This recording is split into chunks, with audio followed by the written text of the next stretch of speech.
Uma produção WGBH Boston associada a Harvard University. Qual a coisa certa a fazer?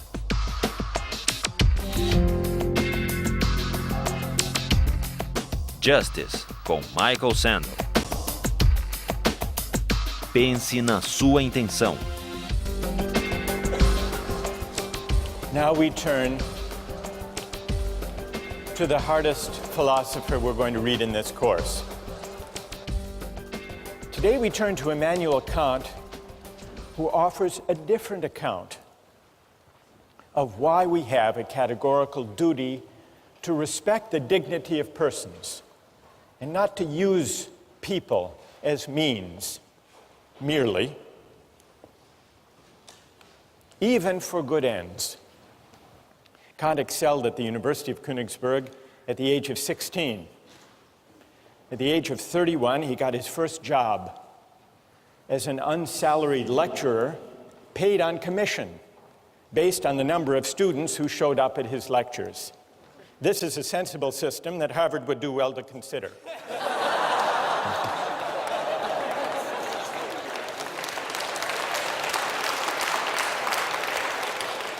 Luckily for Kant, he was a popular lecturer and also an industrious one, and so he eked out a meager living. It wasn't until he was 57 that he published his first major work. But it was worth the wait. The book was The Critique of Pure Reason, perhaps the most important work in all of modern philosophy. And a few years later, Kant wrote the groundwork for the metaphysics of morals, which we read in this course. I want to acknowledge, even before we start, that Kant is a difficult thinker. But it's important to try to figure out what he's saying, because what this book is about is, well, it's about what the supreme principle of morality is, number one, and it's also, it gives us an account, one of the most powerful accounts we have, of what freedom really is. So let me start today. Kant rejects utilitarianism. He thinks that the individual person, all human beings,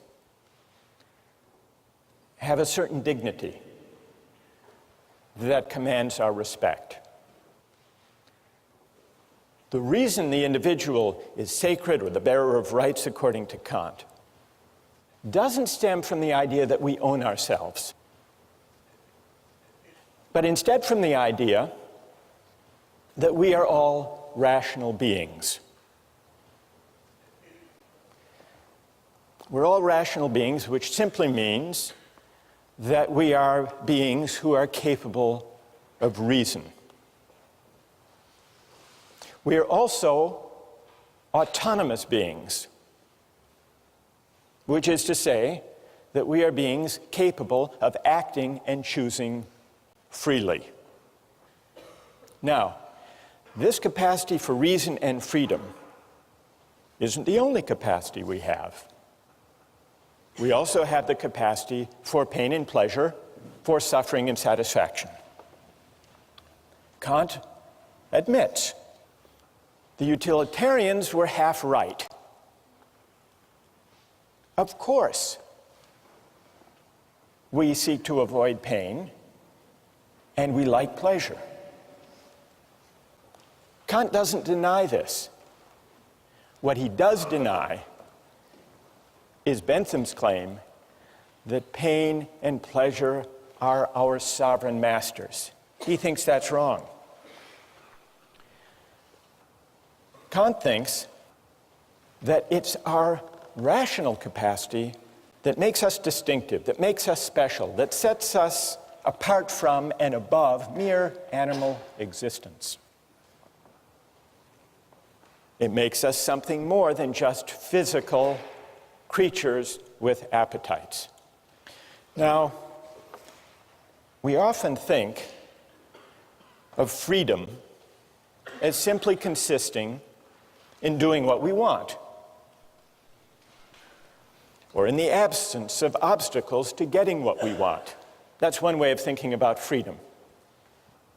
But this isn't Kant's idea of freedom. Kant has a more stringent, demanding notion of what it means to be free. And though it's stringent and demanding, if you think it through, it's actually pretty persuasive. Kant reasons as follows. When we, like animals, seek after pleasure, or the satisfaction of our desires, or the avoidance of pain, when we do that, we aren't really acting freely. Why not? We're really acting as the slaves of those appetites and impulses. I didn't choose this particular hunger or that particular appetite. And so when I act to satisfy it, I'm just acting according to natural necessity. And for Kant, freedom is the opposite of necessity. There was an advertising slogan for the soft drink Sprite a few years ago. The slogan was, "Obey your thirst." There's a Kantian insight buried in that Sprite advertising slogan. That, in a way, is Kant's point.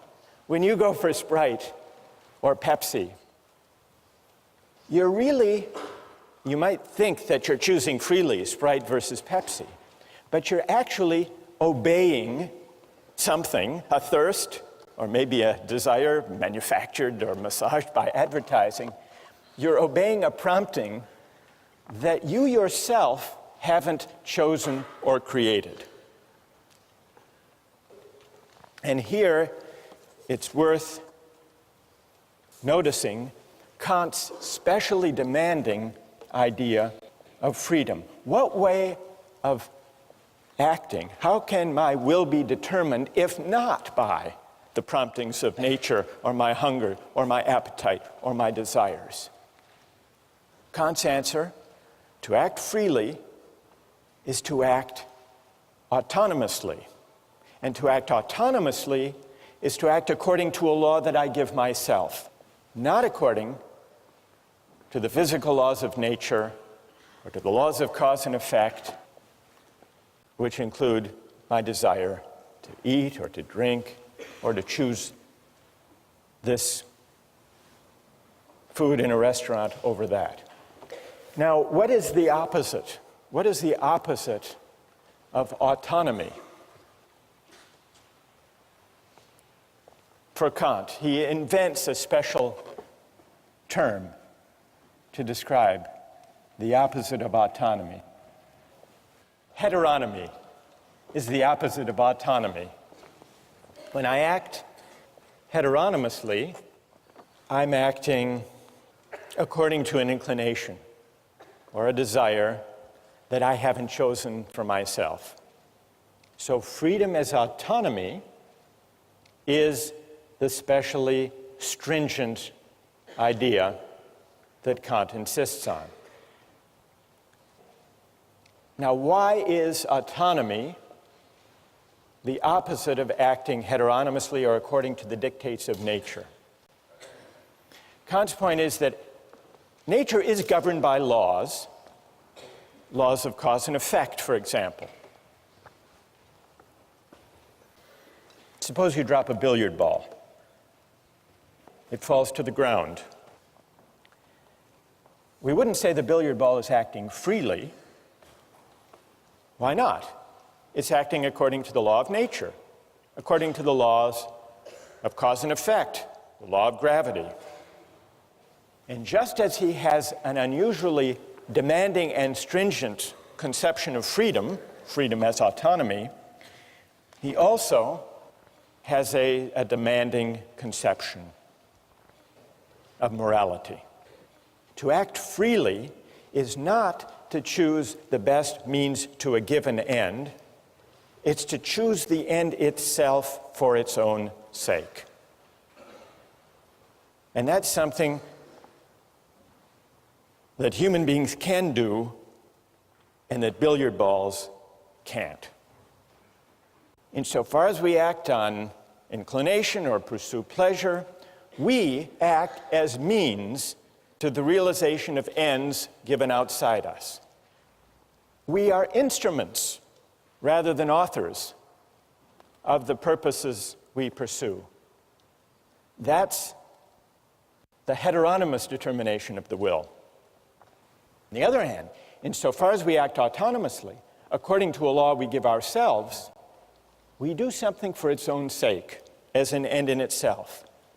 When we act autonomously, we cease to be instruments to purposes given outside us. We become, or we can come to think of ourselves, as ends in ourselves. This capacity to act freely, Kant tells us, is what gives human life its special dignity. Respecting human dignity means regarding persons not just as means, but also as ends in themselves.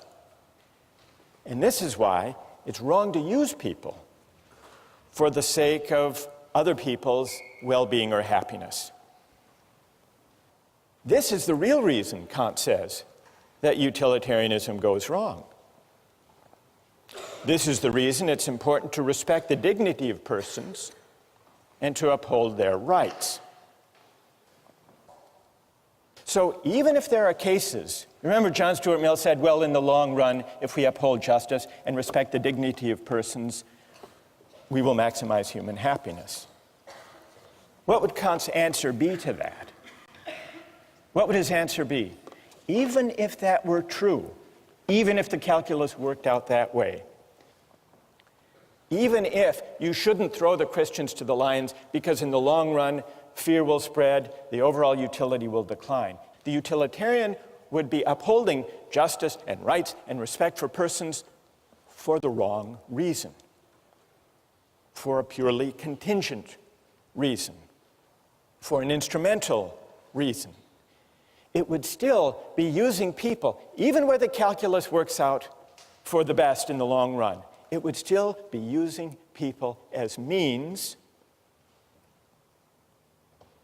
rather than respecting them as ends in themselves. So, that's Kant's idea of freedom as autonomy, and you can begin to see how it's connected to his idea of morality.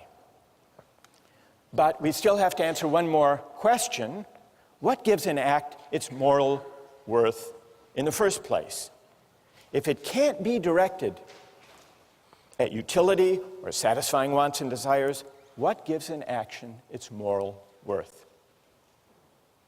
This leads us from Kant's demanding idea of freedom to his demanding idea of morality. What does Kant say? What makes an action morally worthy consists not in the consequences or in the results that flow from it. What makes an action morally worthy has to do with the motive, with the quality of the will, with the intention for which the act is done.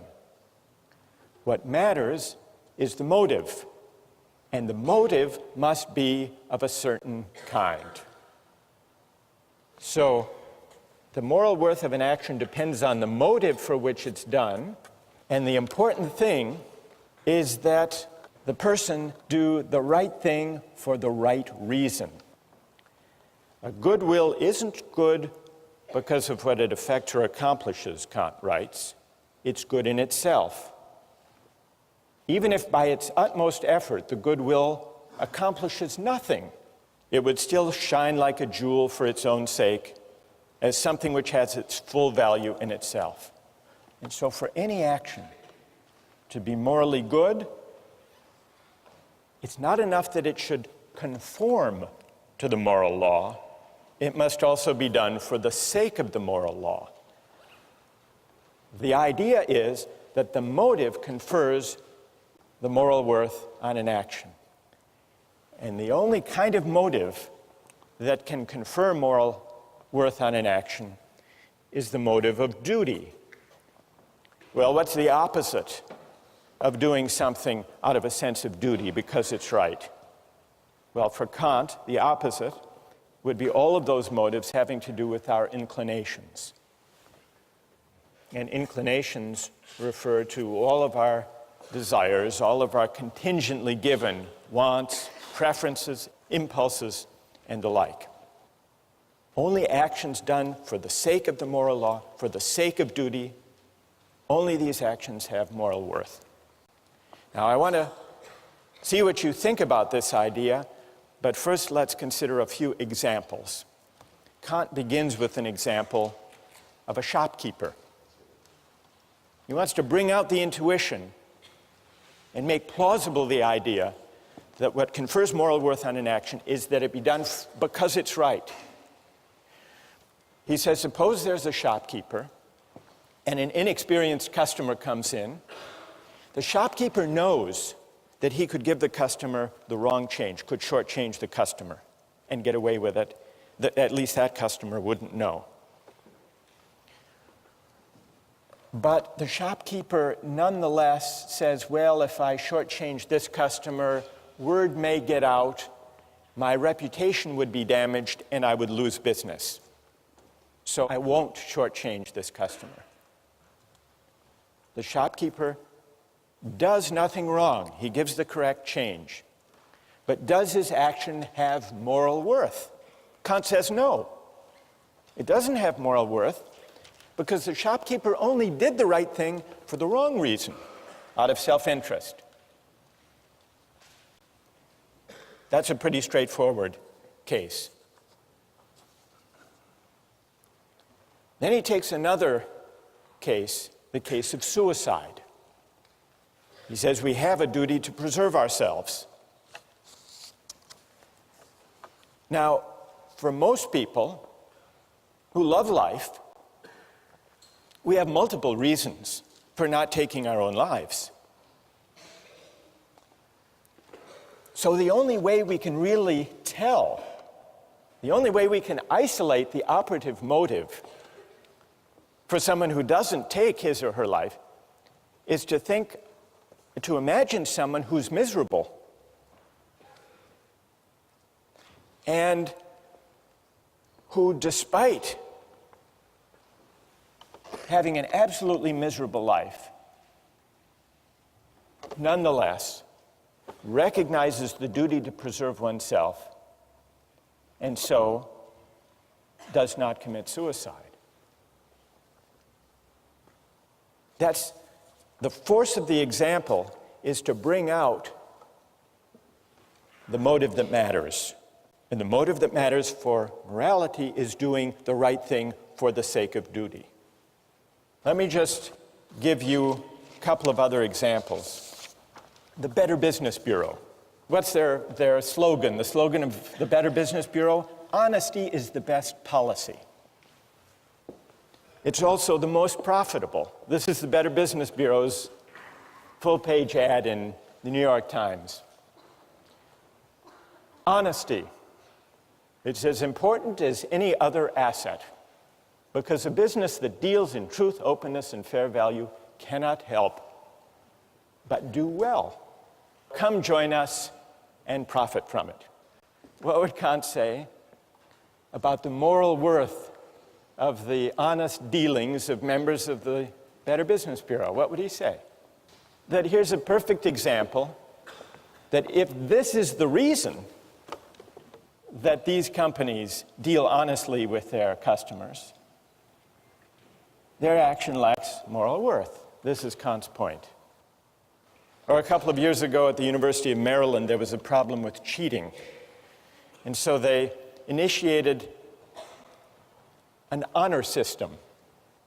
And they created a program with local merchants that if you signed the honor pledge, a pledge not to cheat, you would get discounts of 10 to 25% at local shops.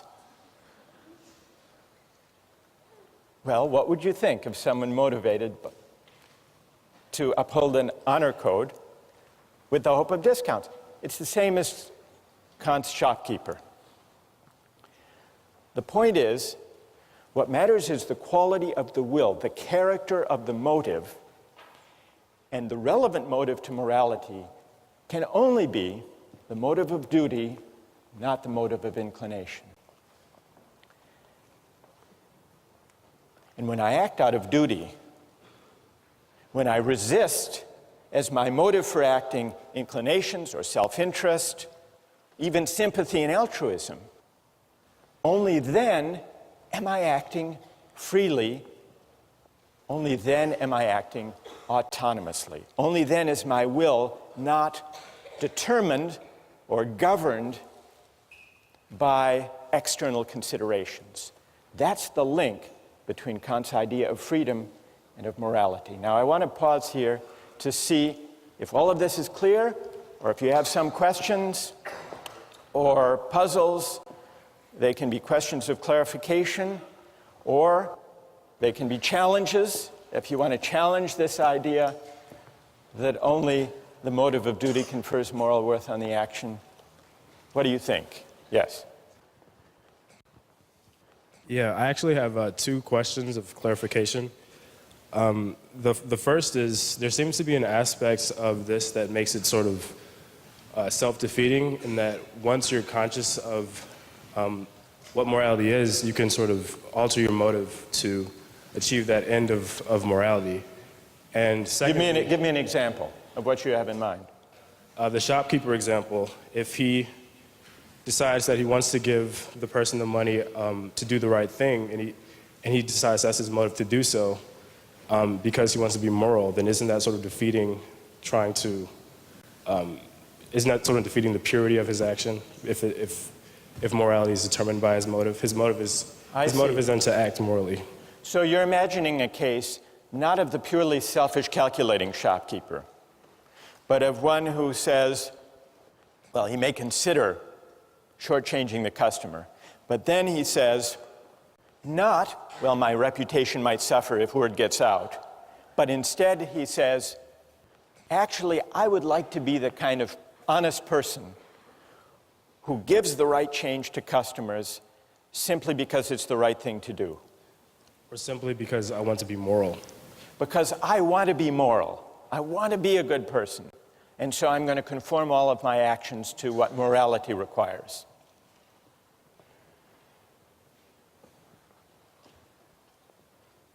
It's a subtle point. It's a good question. Kant does acknowledge, you're pressing Kant on an important point here. Kant does say there has to be some incentive to obey the moral law. It can't be a self-interested incentive. That would defeat it by definition. So he speaks of a different kind of incentive from an inclination. He speaks of reverence for the moral law. So if that shopkeeper says, I want to develop a reverence for the moral law, and so I'm going to act, and so I'm going to do the right thing, then I think he's there. He's there as far as Kant's concerned. Because he's formed his motive, his will is conforming to the moral law once he sees the importance of it. So it would count. It would count. All right, and then secondly, very quickly, what stops morality from becoming completely objective in this point? What stops morality from becoming completely subjective? Yeah, like how can, if morality is completely determined by your morals, then how can you apply this, or how can it be enforced? That's also a great question. What's your name? My name is Amadi. Amadi? Yeah. All right. If acting morally means acting according to a moral law out of duty, and if it's also to act freely in the sense of autonomously, it must mean that I'm acting according to a law that I give myself. That's what it means to act autonomously. Amadi is right about that. But that does raise a really interesting question. If acting autonomously means acting according to a law I give myself, that's how I escape the chain of cause and effect and the laws of nature. What's to guarantee that the law I give myself when I'm acting out of duty is the same as the law that Amadi is giving himself, and that each of you gives yourselves? Well, here's the question. How many moral laws, from Kant's point of view, are there in this room? Are there 1,000, or is there one? He thinks there's one, which in a way does go back to this question, all right, what is the moral law? What does it tell us? So what guarantees? It sounds like to act autonomously is to act according to one's conscience, according to a law one gives oneself. But what guarantees that if we all exercise our reason, we will come up with one and the same moral law? That's what Amadi wants to know. Here's Kant's answer. The reason that leads us to the law we give ourselves as autonomous beings is a reason, it's a kind of practical reason that we share as human beings. It's not idiosyncratic. The reason we need to respect the dignity of persons is that we're all rational beings. We all have the capacity for reason, and it's the exercise of that capacity for reason which exists undifferentiated in all of us that makes us worthy of dignity, all of us. And since it's the same capacity for reason, unqualified by particular autobiographies and life circumstances, it's the same universal capacity for reason that delivers the moral law. It turns out that to act autonomously is to act according to a law we give ourselves, exercising our reason, but it's the reason we share with everyone as rational beings, not the particular reasons we have given our upbringings, our particular values, our particular interests. It's pure practical reason, in Kant's terms, which legislates a priori, regardless of any particular contingent or empirical ends. Well, what moral law would that kind of reason deliver? What is its content? To answer that question, you have to read the groundwork, and we'll continue with that question next time.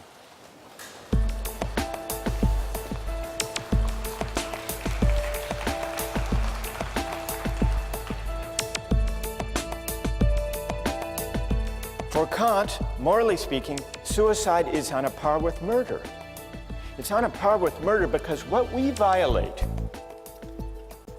when we take a life, when we take someone's life, ours or somebody else's, we use that person, we use a rational being, we use humanity as a means, and so we fail to respect humanity as an end.